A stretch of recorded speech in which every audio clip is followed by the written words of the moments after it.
itu pesan kami dengan para guru sekalian. Mari arahkan anak kita ini kepada kegiatan-kegiatan yang positif untuk kedepannya.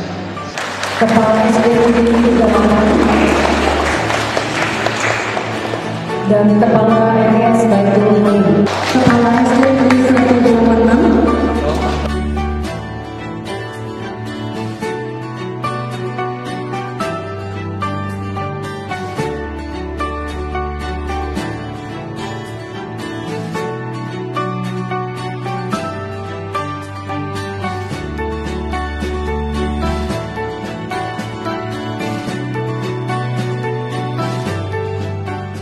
Ya, pada hari ini kita penyerahan terhadap penghargaan sekolah adiwiyata dari total 390 SD SMP baik negeri maupun swasta, ada 28 kepala sekolah yang dapat penghargaan.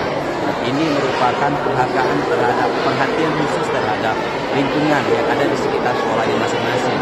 Tentunya banyak hal dinilai, mulai dari kebersihan, drainasenya, terus pengelolaan sampahnya, terus bagaimana lingkungan sekitarnya, adakah inovasi di sana, umpamanya pengelolaan sampahnya, terus tanaman-tanamannya bisa diolah atau tidak, semuanya ada penilaiannya, maka dapat di 28 sekolah itu.